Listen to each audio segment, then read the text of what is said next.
Bonjour et bienvenue dans 144p, le podcast pixelisé.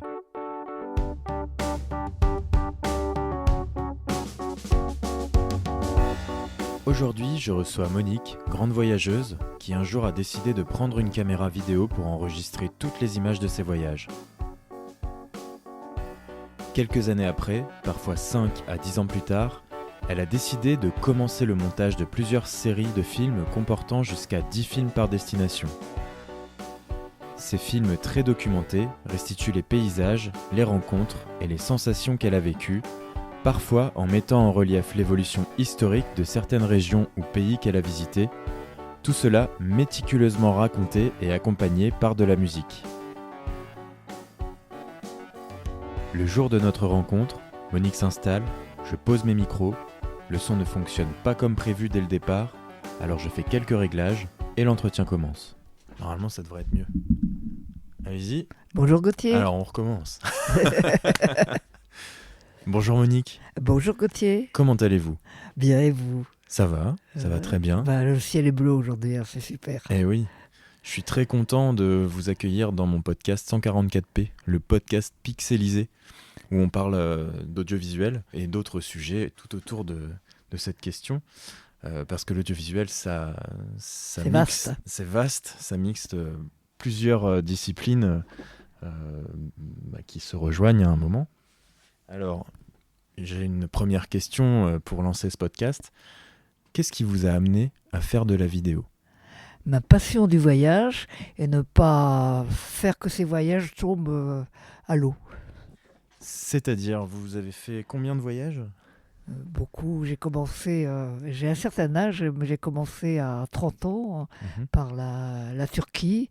Et après, on a formé un petit groupe et le second voyage était l'Afghanistan. D'accord. Ouais. Ma question aurait dû être qu'est-ce qui vous a emmené dans cette envie de voyager, mais c'est vrai que ça permet de faire tout de suite une question très rapide vers la vidéo. Est-ce que dès le premier voyage, vous avez eu ce déclic de filmer ou est-ce que c'est venu Non, c'est venu un petit peu plus tardivement parce que à l'époque, non, il y avait du matériel qui ne correspondait pas à ce que j'aurais pu faire. Et la passion est venue plus tardivement, d'abord parce que j'avais un travail qui me prenait énormément, donc j'ai eu un problème de santé, j'ai eu un accident, donc arrivé à 50 ans, je me suis dit, bon voilà, il faut faire quelque chose de tes voyages. Donc j'ai continué de voyager, mais j'ai en même temps mis des images sur mon écran, puis j'ai vu que petit à petit, grâce à la rencontre que j'ai eue avec vous, de pouvoir constituer des voyages qui, en images, représentent beaucoup pour moi. Donc vous avez commencé à voyager à 30 ans et puis vous avez tout de suite cumulé les voyages ou vous les faisiez Oui, de 30 ans jusqu'à 50 à peu près, j'ai énormément voyagé tous les ans.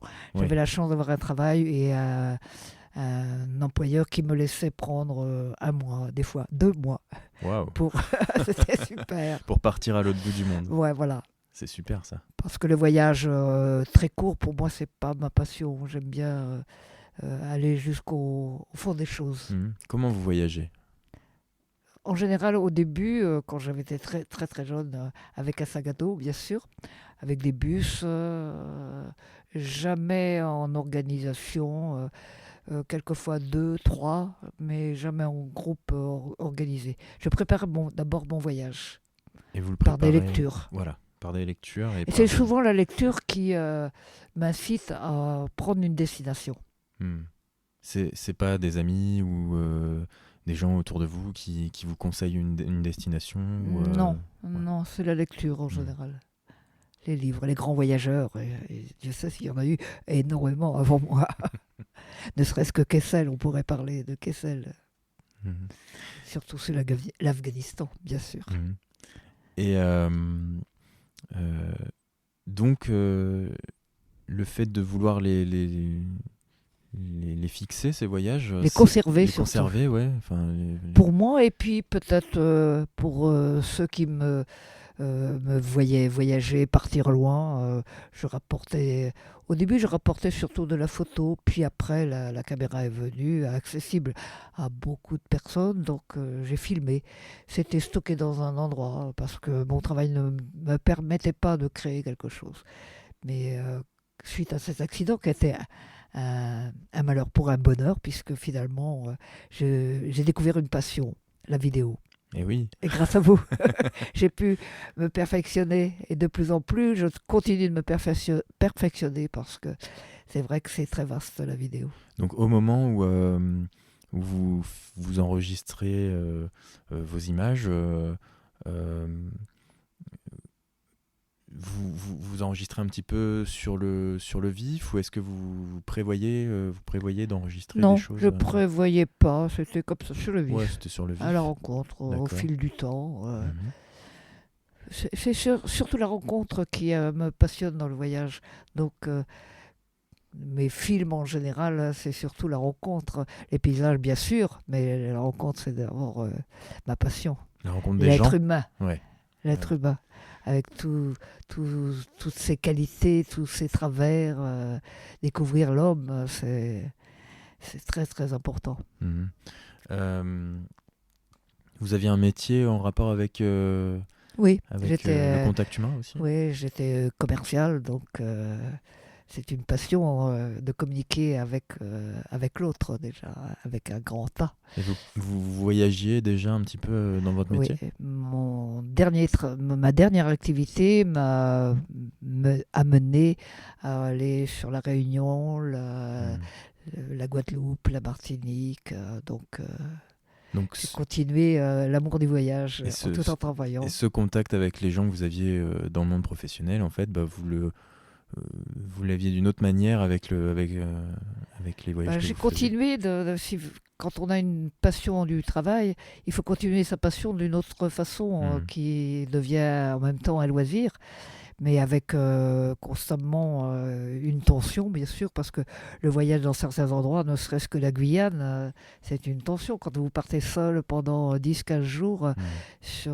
en pleine forêt, avec un seul guide, une personne qui vous quand vous passez en plus certaines frontières, par exemple entre la Guyane et le Brésil, si quelqu'un vous demande qui doit-on prévenir si vous ne revenez pas, déjà vous Ça posez. pose le décor, hein. Ouais, Ouais. voilà. Ça pose les limites quand même. Et oui, en plus. Mhm. Et donc, une fois que vous aviez fait ces images, c'est là où je voulais en venir, Ouais. vous les avez stockées pendant plusieurs années. Oui. Est-ce Ouais. Et c'était dû juste au temps que vous n'aviez pas, ou est-ce que c'était Oh, dû peut-être au côté technique, ou vous demandiez je crois les deux. Ouais. Le temps me manquait, puis la technique aussi. Je n'avais aucune notion. C'était pas du tout Mhm. mon activité. J'avais une fille qui faisait du montage, qui Mhm. faisait des études à Londres, qui est partie ensuite en Inde. Et bon, je me suis dit pourquoi pas. Voilà. Mhm. Et c'est là effectivement que qu'on a fait connaissance autour du Ouais. montage vidéo Ouais. après. Et puis depuis, vous êtes quand même devenue presque une experte du montage, parce Pas que une experte parce on n'aboutit jamais, évidemment, évidemment. Mais quand mais même, vous faites des films qui vont au-delà du film de voyage, oui. j'allais dire de vacances habituelles, puisque vous les documentez beaucoup, puisque vous faites des films qui font parfois plus d'1h30. Euh, et puis, petit à petit, vous rameniez aussi, vous avez gardé quand même ce qui est assez important quand on fait du montage et de la vidéo dans tout type de format. Vous aviez gardé des carnets de voyage qui vous servaient quasiment de storyboard ou de scénario. Ouais, exactement. Alors, Parce que expliquez-nous ça. j'ai toujours écrit un journal de bord en voyage. Je prépare d'abord mon voyage en écrivant un peu le projet, mais chaque jour j'écris quelque chose. Donc je pouvais, grâce à ce carnet de voyage, je pouvais mettre en image et puis dire des choses de longues années après. Ma mémoire n'était pas complètement défaillante, il y avait l'écrit. Et ça, c'est intéressant parce que aujourd'hui, il y a quand même beaucoup d'évolutions technologiques qui permettent à des caméras de situer le lieu où on prend les images. Et puis maintenant, avec les évolutions d'intelligence artificielle, on pourra carrément, je pense, faire identifier les images à des logiciels qui nous diront exactement quels sont les monuments ou les lieux. À l'avenir, hein, ça risque d'arriver très très rapidement. Mais quand vous avez tourné, c'était quelle technologie de vidéo que vous aviez ? C'était des cassettes mini DV ou Oui, les des toutes cartes mémoire? premières, Ouais. les toutes premières, ce sont des cassettes, ensuite la carte mémoire. Voilà. Donc Voilà. vous avez eu besoin quand même de vous repérer grâce à ce carnet. Ça vous a permis de vous repérer sur Ah oui, certains beaucoup plus. paysages. Pour moi, la découverte du montage était extraordinaire parce que je pouvais faire quelque chose grâce à Internet, en y ajoutant des cartes, en apportant des précisions qui m'avaient échappé d'ailleurs. Pour moi, le montage, le voyage, pour moi, c'est d'abord la préparation, Mhm. le pendant et l'après. Et l'après, c'est un autre voyage grâce C'est à vrai. la vidéo. C'est vrai. Ouais. Ouais. Parce qu'on découvre autre chose grâce au montage. Entre autres, je pourrais parler, par exemple, lors d'un voyage au Tibet. Il y avait un Chinois qui était derrière une jeune femme tibétaine qui était en train de prier avec une matraque à la main.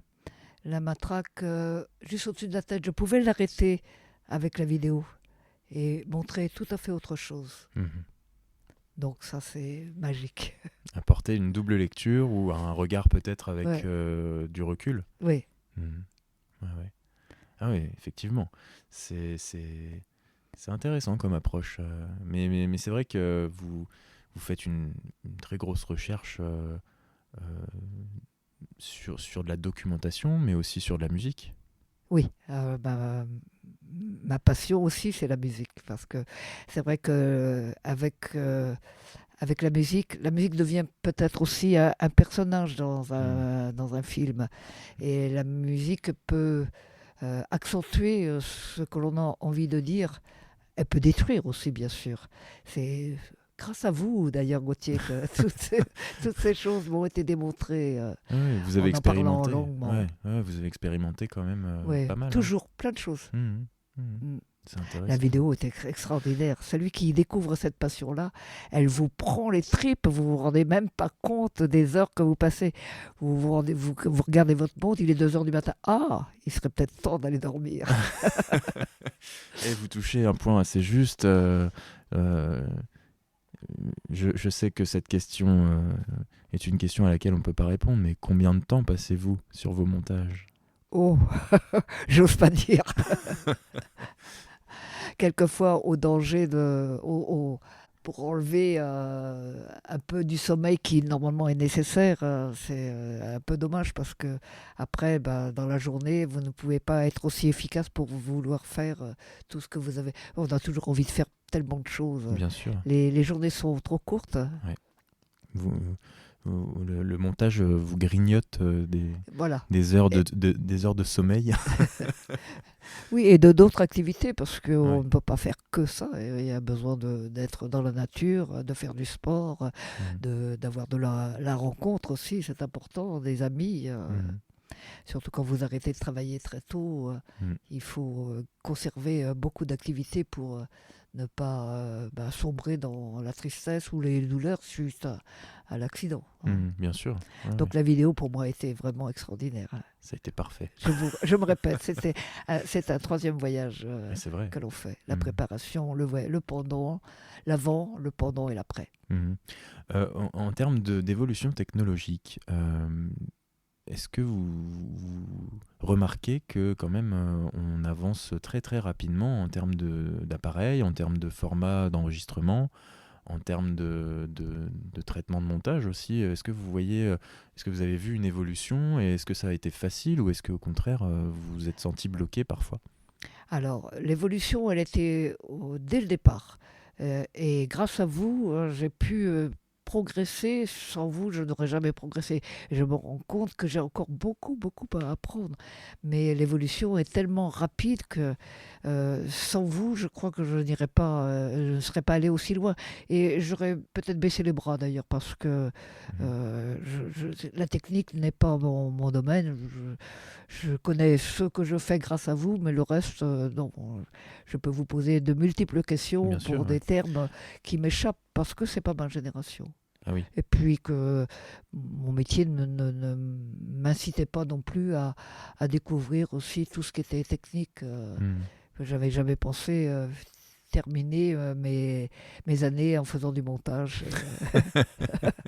Et c'est quand même, c'est quand même spectaculaire le nombre de films que vous avez fait là, j'allais dire en l'espace en si peu de temps, mais c'est depuis quoi, 2016, 2017 que vous êtes mis À peu un près, peu avant même. un peu Peut-être avant. 2015, vous avez commencé Oui, à peu à faire près. les montages Ouais. sur cassette vidéo, sur Oui, un cassette petit peu, oui. mini J'avais DV. un ami aussi qui faisait du montage, mais alors il y a Mhm. très très longtemps, et je retrouve la vie de mes parents en plus avec des images très anciennes, et c'est très agréable. C'est bien Mhm. sûr que le montage n'est pas du tout celui que l'on fait maintenant, mais bon, ce sont des images vraies. Oui, bien sûr. Ouais, c'est vrai. Ouais. Ouais, ouais. Vous avez suivi aussi l'évolution des différents formats, j'imagine. Ah, c'est fou, même en musique. Eh oui, eh oui. Mais on revient. On Ouais, revient ouais. même aujourd'hui, on reparle de cassettes. Alors, vous voyez, C'est vrai. Ouais. alors que les cassettes, on les a jetées parce que. Bah, ça s'usait un petit peu vite, quoi. C'est ça aussi le problème, hein, c'est que parfois il faut aussi Je ne sais pas trouver d'ailleurs une pourquoi la cassette longévité. revient, parce que je ne pense pas que la qualité soit aussi bonne que sur un vinyle. Ouais, c'était une bonne question. Mm. Je pense qu'il y a un retour aux sources des appareils qui nous ont permis d'emporter la musique avec soi. Ça existe aussi en jeu vidéo. On a une forte tendance au rétro gaming, c'est-à-dire les consoles de jeux qui n'étaient pas connectées à Internet. À l'époque, il fallait acheter du matériel, et je pense qu'il y a cette nostalgie qui revient à différents endroits, que ce soit pour la musique, pour le jeu vidéo, pour la vidéo, enfin pour tout ce qui est Moi, je pense. film, diffusion Ouais. de films, c'est beaucoup plus passé par le numérique. Mais par exemple, on a eu le retour des vinyles. Mm. Ça aussi, c'est quelque chose qui est revenu un peu comme côté nostalgique. Et puis, je pense que ça permet de reprendre un petit peu plus le temps de découvrir Voilà. Ouais. une œuvre et Ralentir le temps. ralentir un peu le temps Mm. et profiter vraiment Mm. d'une œuvre en tant que telle. Mais oui, ce côté cassette, il revient, je pense, avec la nostalgie du format, d'emmener sa musique un peu partout avant le numérique, bien entendu. On continue. J'allais vous remercier Je vous en prie. pour cette C'est toujours un plaisir de vous pour ce rencontrer, premier Gauthier. épisode. Merci beaucoup d'avoir partagé votre premier contact avec la vidéo. Et puis, je vous réinviterai un peu plus tard sur ce Volontiers, podcast. parce que vous rencontrer, c'est toujours un vif plaisir. J'apprends toujours plein de choses. Je ne cesse de vous poser des questions. C'est vrai. Dieu sait si le monde va tellement vite que apprendre, c'est ma grande soif. Donc, vous rencontrer, pour moi, c'est extraordinaire. Parce que l'humain, encore, la rencontre, apprendre sur un livre, oui, mais apprendre la technique avec vous, oui, pourquoi pas. On continuera d'en parler, en tout cas, dans un prochain épisode. Merci beaucoup, Monique, d'être passée par 144p, le podcast pixelisé. Merci, Gauthier. À bientôt. revoir. Au revoir.